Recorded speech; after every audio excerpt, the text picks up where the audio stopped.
どうもありです。今回の動画はこちら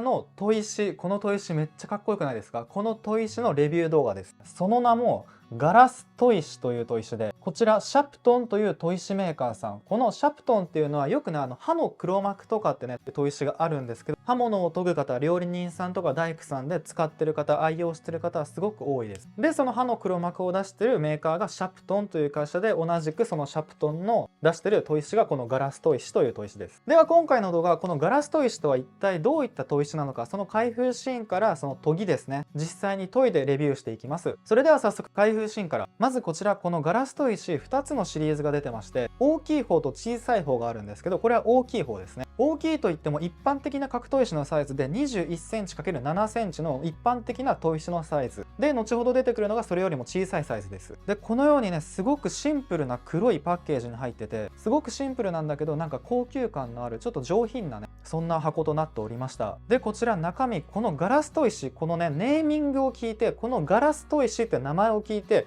ガラスで研ぐのってね思う方いると思うんですよ。僕もそう思いました。だからもうなんだそれはと思ってすごく興味持ったんですけど、このガラス砥石のガラスはその裏面にガラスを貼り付けてるだけであって、そのガラスが研磨剤で使われてるとかそういったわけではないんですよ。なのでそこはね勘違いしないようにしてください。ただね、ガラスが貼り付けてあるってすごく斬新じゃないですか。すごくね綺麗なんですよ。で、この番手とかも非常に見えやすいし消えることないので、そういった意味ではいいですよね。あと割れ防止のメリットとか、そのへこみにくいそういったメリットもあります。で、大きさに関してはさっき言った通り 21×7 センチで、厚みがちょっと薄いんですよ。この砥石厚みが実際にそのガラス部分の厚みが 5mm で、白い部分、その研磨層の部分ですね、その部分が約 7mm と合計 12mm とかなり薄いものです。で、値段はというとすごくこの砥石高級砥石で、番手によっても値段は変わるんですけど、1枚約2万円とかなり高級な砥石となってます。では次、こちらこの中に入ってたご使用上の注意点ということで、こちら大事なので読ませていただきます。よりよくご使用いただくためには、ご使用前 5、6分砥石を水につけていただくとより滑らかな研ぎ感が得られます。長時間水につけないでください。ご使用後は水分を拭き取っておいてください。濡れたままの状態や濡れたタオル等にくるんだまま放置しますと、砥石が柔らかくなり耐久性が短くなります。屋外や直射日光の当たる場所に放置しないでください。風化現象やひび割れの原因となります。急激に乾燥させないでください。ファン等の直接風の当たる場所に置くとひび割れの原因になります。常温で保管してください。屋外の締め切った車など異常な高温のところに置きますと割れる恐れがあります。お湯をかけないでください。極端な温度差はひび割れの原因になります。洗剤等をかけないでください。質的変化が生じ研ぐ能力が損なわれます。食器洗い機、乾燥機を使用しないでください。急激な温度変化によるひび割れは衝撃による欠けの原因になります。ということでいくつか注意点あったんですけど、特に気になる部分、やりがちな部分ですね。この長時間水につけないでくださいという部分、これ砥石によってはその長時間水につけても問題ない砥石と、長時間置くとこの砥石のように変質する砥石っていうのがあるんですね。本当に使い物にならなくなる砥石っていうのもあるので、この水につけるつけないっていうのはその砥石が適してるかどうかっていうのはちゃんと調べてから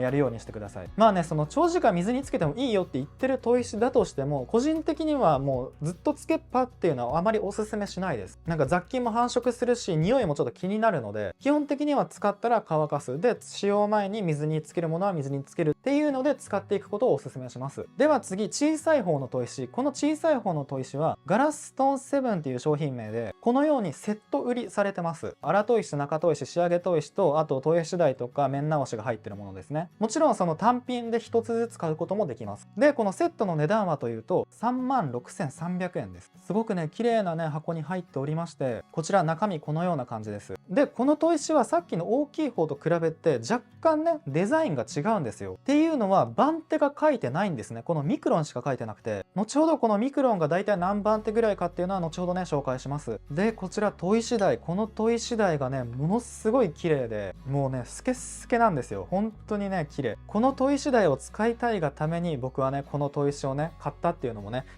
正直あります。ただ1個はやっぱりなって思ったのが、この砥石台この砥石にしか使えないです。もう完全にこの砥石専用なんですよ。っていうのは僕ちょっと期待してたのが、このガラス砥石台で他の砥石もその併用できる、他の砥石も使えるっていうのを想像してたんですよ。その調整できるみたいな。なんですけど、これ完全にその固定されて、もうこの砥石でしか扱えないようなものになってるので、ちょっと正直そこはショックでした。まあね、しょうがないですけど。で、次こちら面直しですね。面直しというのはその砥石の砥石です。砥石を平面にするための砥石です。これがね、ものすごい優秀なんですよ。これもまた後ほど紹介します。では次、この3つの砥石の表面の感じとか実際に触ってみるんですけど、こちら聞いてください。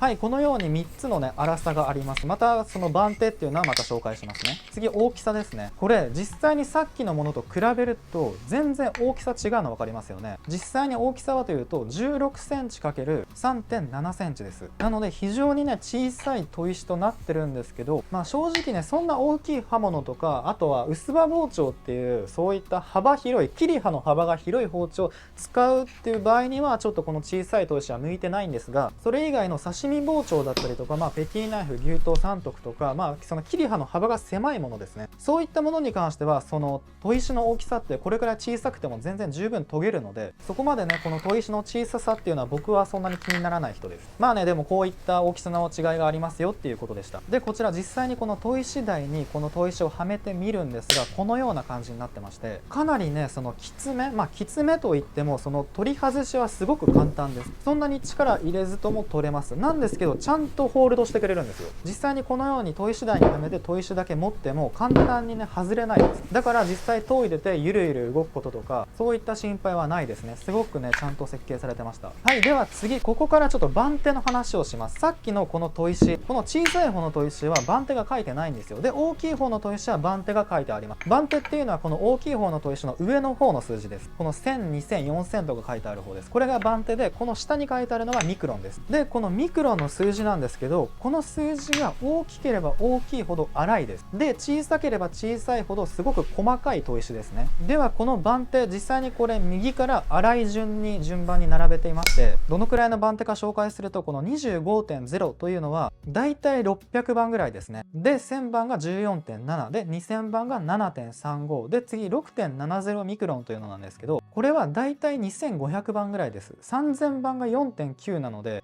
その2000から3000の間ですね。で、次4000番が 3.68 で、次気になるのがこの 0.44 ですよね。これ僕びっくりしたんですけど、これ大きい方の格闘石だと3万番が 0.49 ミクロンなんですよ。ってことはその3万番以上です。3万番より細かい砥石ということになります。僕ね、この人造砥石で3万番以上って聞いたことがなかったんですよ。刃の黒幕でも3万番が一番上です。だからね、これを知った時っていうのはびっくりしましたね。はい、では砥石の詳細っていうのはこのような感じで、今から実際にその粗い番手からだんだん研いでいきます。で、今回研ぐ包丁ナイフっていうのがこちら、酒井隆之美智子作と書いてありまして、このナイフは僕が以前大阪の堺にある青木刃物製作所という、その酒井隆之というブランド名で有名な包丁屋さんがあるんですね。で、そこに潜入した時にその彫金師、名切りを担当する久保田美智子さんという方がいて、その方にね、ありがたく彫ってもらったナイフです。もうめっちゃ綺麗なんですよ。この裏にね、オイリって書いてもらって、もう嬉しかったですね。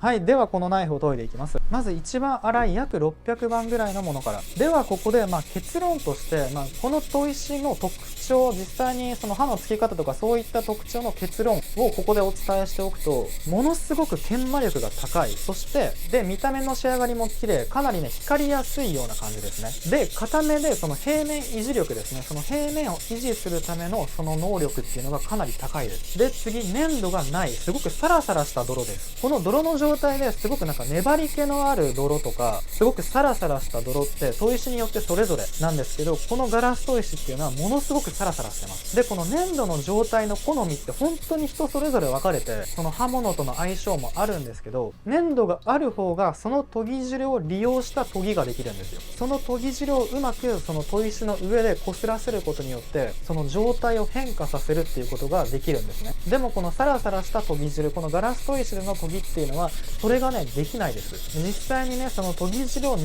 しながら研いでも研げるということを謳ってますので、その研ぎ汁を利用した研ぎっていうのは向いてないというかできないですね、これは。で次切れ味なんですけど、すごくかかりのいい刃です。食材に対してね食いつくような噛みつくような刃っていうのになります。で荒砥石で研いだ感じ、こちら荒砥石なだけあって傷がすごい粗いですよね、やっぱり。で今から実際にこの研いだ砥石を面直ししていくんですが、これ見ていただきたくて、この面直し非常に優秀でというか、ここまでこの砥石自体が減りに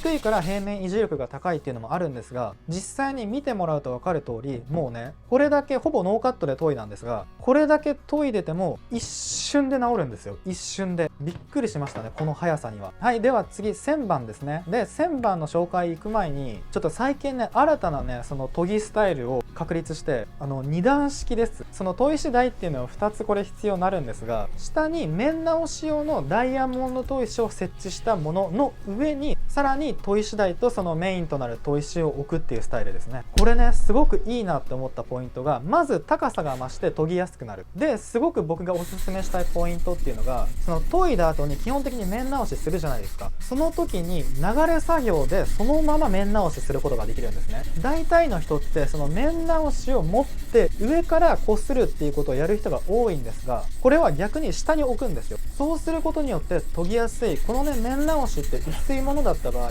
すごく持ちづらかったり、手がねその砥石に擦れて怪我しやすかったりするんですけど、そういった心配がなくなります。で実際に力も入れやすくて、この面直しっていう作業がすごく早くなったので、このやり方をおすすめします。はい、では旋盤の時このような仕上がりです。さっきの荒砥石と比べると非常に滑らかになりましたよね。傷が浅くなりました。でこの砥石すごく硬めの砥石なのでムラができやすいっていうのがありますね。大工道具の例えばカンナとかノミとかそういった完全に平面にしたいものに関しては特に問題はないんですが、包丁とかナイフですね、その刃元側から切っ先側にかけて高低差のあるものに関してはムラができやすいんですよ。なのでちょっとねこのような感じで光に当てるとちょっとねカタカタカタみたいな感じで若干ムラができてます。僕のその研ぎの技量もあるかとは思うんですけど、その高低差のある刃物でその硬い砥石を使う場合にはそのムラができやすいです。はい、では次2000番。このようにその研ぎ音を聞いてもらうとだんだん小さくなってますよね。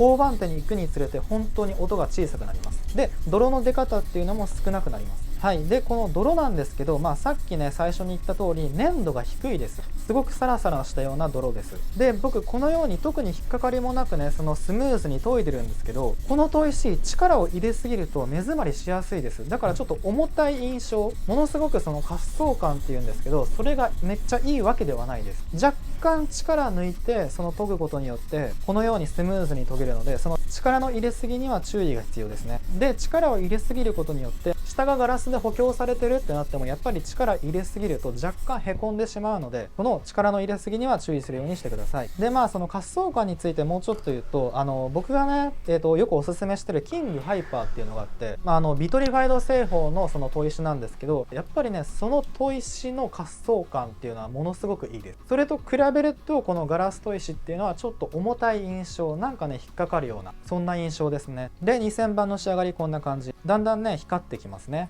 はい、では次 6.70 ミクロン、だいたい2500番手ぐらいのものです。こんな感じですね。研ぎ跡もこのような感じです。やっぱりねそのうまく研ごうとしてもちょっとその型つきっていうのはありますね。4000番とも来るともっと本当に音が小さくて、その研いでるというよりもその表面を磨いてるって感じですね。その仕上げ砥石っていうのは基本的に研ぐ削るというよりも磨くというようなイメージですね。であとこの白い砥石のメリットなんですけど、白い砥石ってすごくいいんですよ。そのいいっていうのはまず研いでる場所が見えやすい、研ぎ汁が見えやすい、自分が今どこを研いでるかっていうのがめっちゃ分かりやすいんですね。だから研ぎの技術を上げたいっていうのに関してもすごく技術向上の面でこの白い砥石っていうのは非常におすすめします。で面直しする時も白い砥石の方がねやっぱり分かりやすいんですよ。ちゃんと平地になったかどうかって。あと清潔感ですね。やっぱね白色ってね清潔感あるんですよ。個人的にはこれが非常にポイント高いです。はい、だから僕は白い砥石が大好きですね。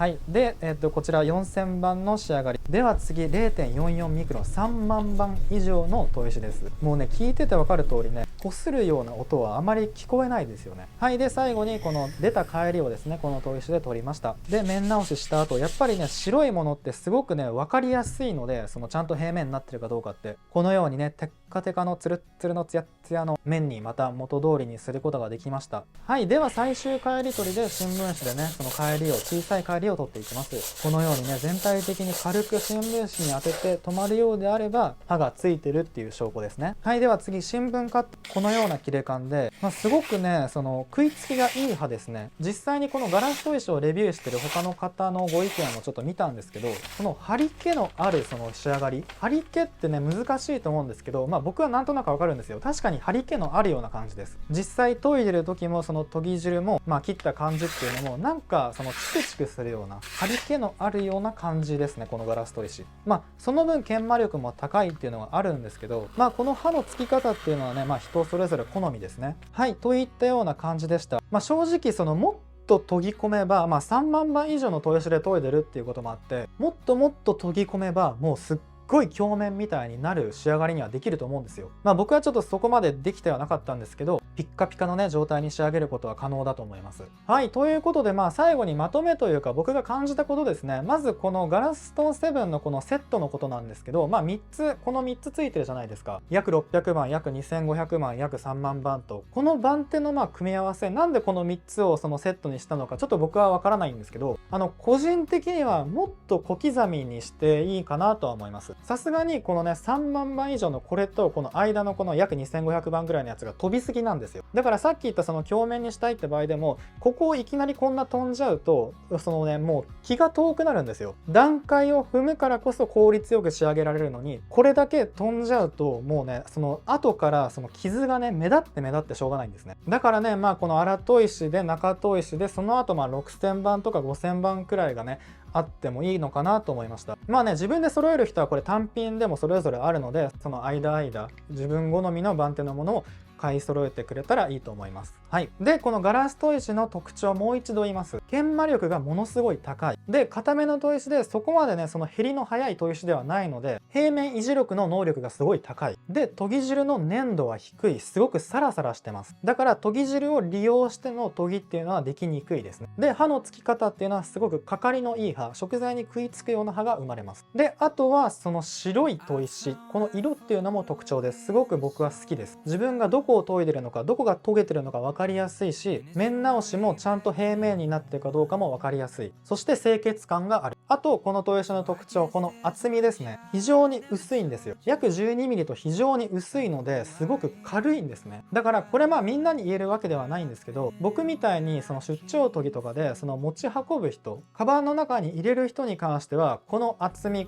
その軽さっていうのは、もうすっごい助かります。もうね、重い砥石持っていきたくないんですよ。だからね、もう軽い砥石を持っていきたくなっちゃうので、この砥石をね、最近はね、よくね、カバンに入れがちなんですけど、その軽さっていうのはもう正義ですね。もう軽いです。で、これだけ薄いと、そのコスパ悪いんじゃないのって思う方いると思うんですけど、